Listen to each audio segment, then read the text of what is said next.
What's up, guys? So, uh, anyone want to see my new comic books that I've gotten over the holidays? Got a few. I got quite a few of the facsimile reprints. If you're not familiar with facsimile reprints are like reprints of original uh, single issue comics that tend to be like the big ones that, like, if you had the original first printing or even second printing, they'd be worth a lot of money. So I'm going to show you a few of these, okay? So here's one right here. The New Mutants. Uh issue I'm sorry, I don't remember which issue this is, but it was the introduction of Deadpool for the first time. This was the first uh time we seen Deadpool in the comics in this issue right here. This is a facsimile reprint, so don't no one come get their guns because it's not worth anything. Okay. Um, Here's another one, the Amazing Spider-Man #1. This is his first solo comic, but not the first time he appeared. He first appeared in what was it? Amazing Fantasy number, I can't remember. Sorry, guys, bad memory right now. But this was his first solo comic, okay? And this is facsimile reprint. I also have a facsimile reprint of when he first appeared in Marvel Comics. No. I'm sorry. I have a trade paperback of the collections of all his first adventures from Amazing Fantasy. So here's another facsimile reprint, guys. Detective Comics number 38. So most people know Detective Comics number 27, which was the first uh, introduction of the Batman. He was known as the Batman with a hyphen between Bat and Man. This Detective Comics number 38 was the introduction of Robin for the first time. Okay. So this is a pretty good one as well. So I don't care about the collectible value, guys. I just want them to collect because I want to read them, and they're great. They're legendary comics. And to tell you, to be quite honest, it's a fool's errand trying to buy comic books strictly for their market value because that can fluctuate so much. Um, if you don't believe me, just Google comic book uh, bubble in the 90s. So anyway, here's another one, Superman #1. Okay, this was his first solo comic, but not his first appearance. His first appearance was Action um, Comics #1.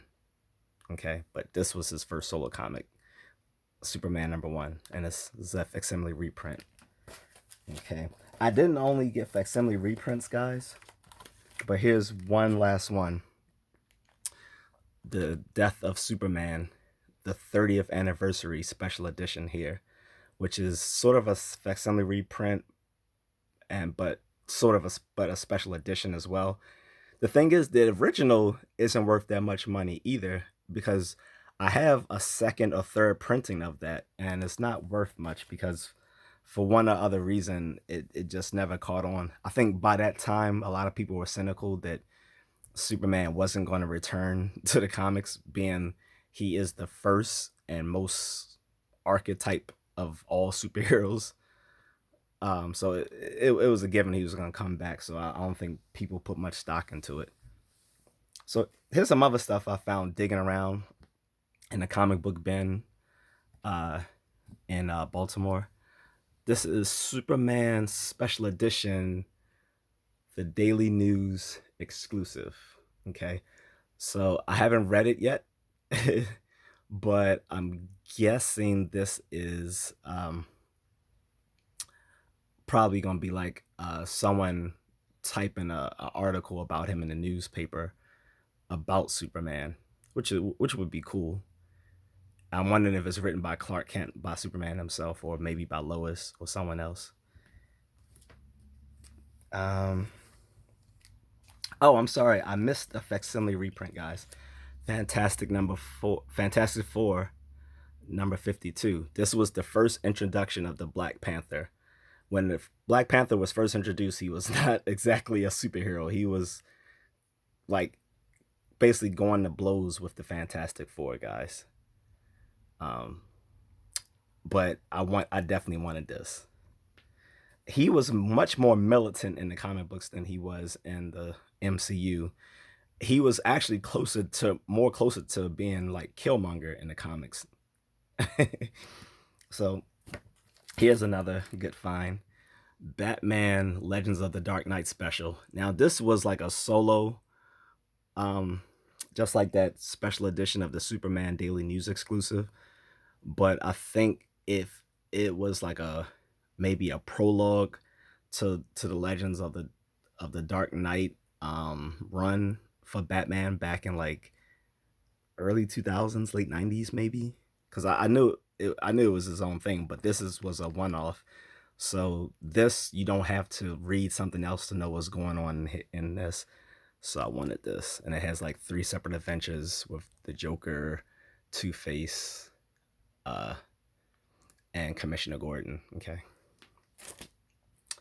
this is Batman Rebirth, and as you can see, it's 3D. So if you can see the changes from Barry Gordon Flash to Batman. See, and what he's holding is the smiley face from one of the Watchmen, the comedian. That was his symbol, was the smiley face with the blood streak on it. So in Rebirth, they kind of try to course correct from the New 52 run of DC Comics, which a lot of people didn't like, except for the Batman run. Everyone loved pretty much uh, Scott Snyder's run of Batman in the New 52, but everything else was kind of trash.